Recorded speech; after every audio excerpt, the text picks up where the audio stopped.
குழந்தை பிறந்து 1.5 வருஷத்துக்கு அப்புறம் இது தன்னோட குழந்தை இல்லை அப்படிங்கிறத ரியலைஸ் பண்ணி அவங்களோட குழந்தைய தேட ஆரம்பிச்சிருப்பாங்க.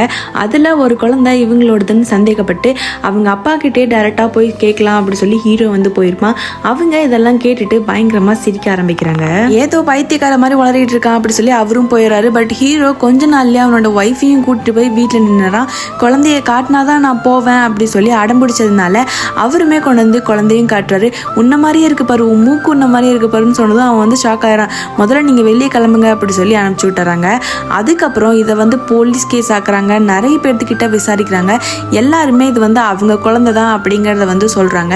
இப்பதான் ஹீரோ வந்து டிஎன்ஏ டெஸ்ட் எடுக்கலாம் அப்படி சொல்லி முடிவெடுத்து கோர்ட் வரைக்கும் போறான். இந்த கேஸுமே கோர்ட்டுக்குமே வருது. கடைசியில ஹீரோ சொன்னதுதான் உண்மை. டிஎன்ஏ டெஸ்ட்ல அது வந்து ப்ரூஃப் ஆயிடுச்சு.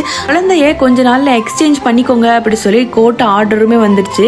குழந்தைகளை பிரிச்சு மாத்தி மாத்தி எடுத்துட்டு போறப்ப அவங்களோட அழுகையெல்லாம் தாங்க முடியாம 2 பேரும் மறுபடியும் தன்னோட குழந்தைகளை நம்மளே வச்சுக்கலாம் அப்படிங்கிற முடிவு எடுக்கிறாங்க. பேக்ல தான் தெரியுது ஹீரோவோட அப்பா தான் இதுக்கெல்லாம் காரணம். குழந்தை கருப்பா இருந்ததுனால மாத்த வச்சிருப்பாரு அப்படின்னு.